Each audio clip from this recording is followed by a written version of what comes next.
বলছিলাম যে এই জায়গাটা তো খুবই সুন্দর, কিন্তু ঠাকুমা কোথায়? ঠাকুমা এখানেই কোথাও আছে, আমরা বরঞ্চ অপেক্ষা করি, ততক্ষণ এই জায়গার সৌন্দর্য উপভোগ করি।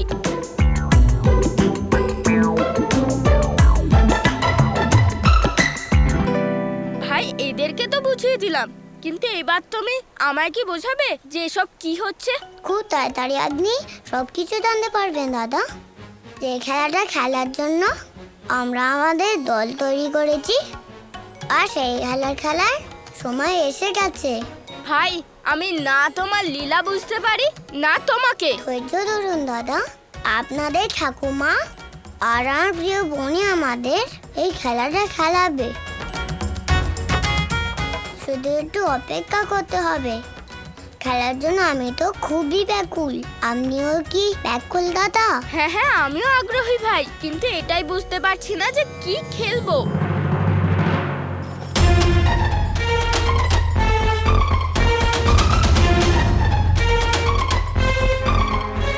সারথি,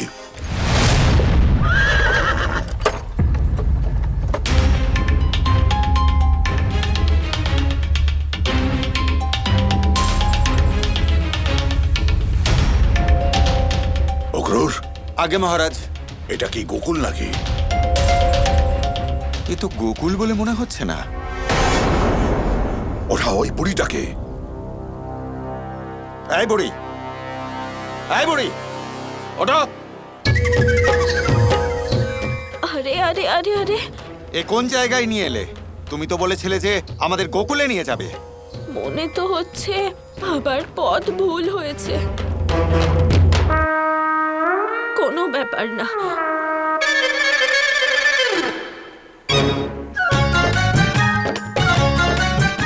কোনো ব্যাপার না পুত্র। এইভাবে কি দেখছো? এই বৃদ্ধার কাছে তুমি তো পুত্রেরই সমান। আমি তোমাকে কথা দিয়েছি, কিন্তু তার আগে আমি একটা গল্প বলবো, আর তারপরে তোমার লক্ষ্যে নিয়ে যাব। এই বুড়ি, আমার ধৈর্যের পরীক্ষা নিস না। আমি কোনো গল্প শুনতে চাই না। আমাকে পথ দেখা, তা না হলে এক্ষুনি তোর প্রাণ নিয়ে নেব। পথ দেখা আমাকে। এত ক্রোধ ভালো নয়। এখন ভুল হয়েছে, তখন হয়েই গেছে। আমি নিজের প্রতিজ্ঞা অবশ্যই পালন করব। তুমি তোমার কথা রাখবে তো? গল্প শুনে প্রশ্নের উত্তর দেবে তো? গোকুল পৌঁছানোর জন্য কত কি সহ্য করতে হচ্ছে আমাকে। শোনাও, শোনাও তোমার কাহিনী। তাহলে শোনো, এটা এক সময়ের কথা। এক খুবই নিষ্ঠুর, পাগল, মূর্খ রাজা ছিল সেই সময়।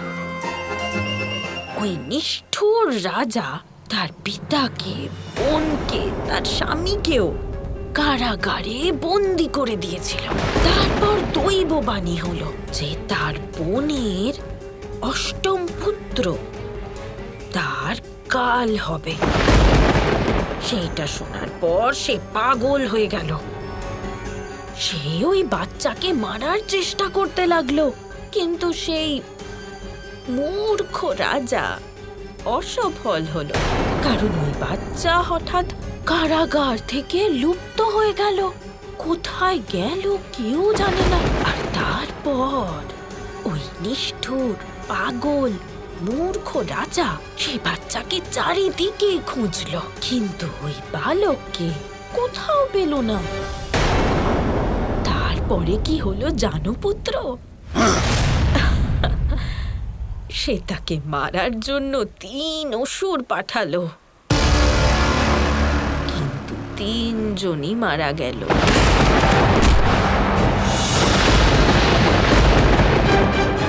এইবার ওই রাজা ওই বালকের খোঁজে নিজেই বেরিয়েছে।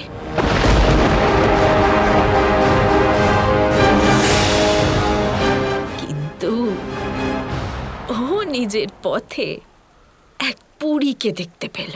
সেই বুড়ি ওকে সঠিক পথ দেখানোর অনেক প্রচেষ্টা করলো।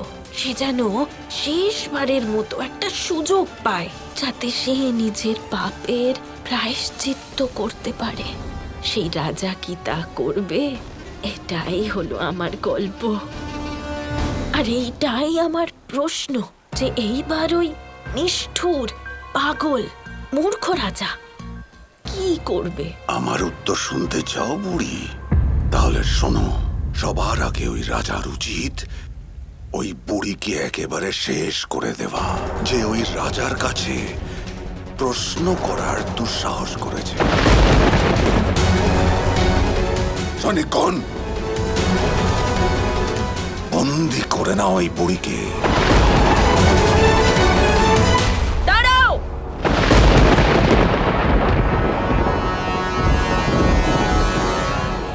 কজনকে ধরবে তুমি, কংস?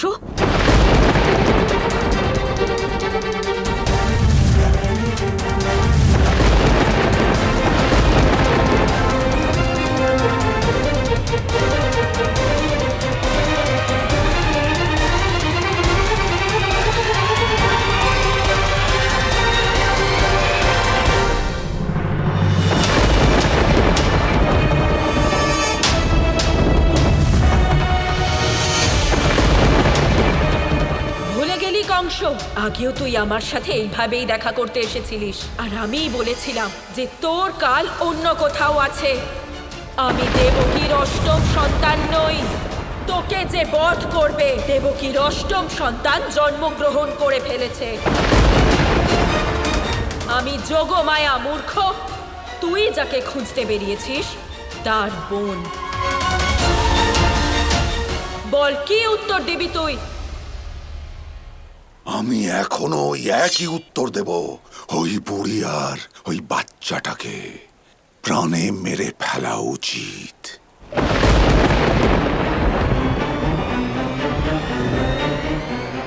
বোন, আমি জানি তুমি কংস মামাকে একটা সুযোগ দিচ্ছিলে, কিন্তু কংস মামা বুঝতে পারেনি। কোনো ব্যাপার না, আমার হয়ে আর একটা সুযোগ দাও তুমি, সেই সুযোগ। আপনার যা ইচ্ছে। ধন্যবাদ বোন।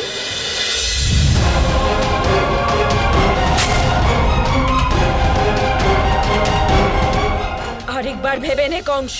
কেন? কি হয়েছে? ভয় পেয়ে গেছো? তোমার সমস্ত মায়া লুপ্ত হয়ে গেছে? যোগমায়া, তুমি তো শুধুই সাবধান করতে পারো। করবে তো এই মহাবলী কংস। একবার তোমায় যদি আমি ধরতে পারি, এমন মৃত্যু দেব তোমায় যে মৃত্যু ভয়ে প্রাণ ত্যাগ করবে। তুই আমাকে মৃত্যু দিবি? আমাকে?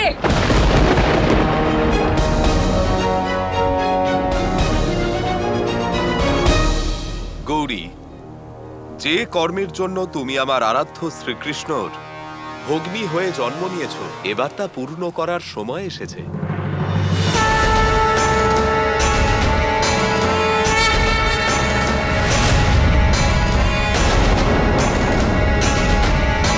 निशुम्भ शुम्भ गर्जनी प्रचंड मुंड खंडनी वने रणे प्रकाशिनी भगामि विंध्यवासिनी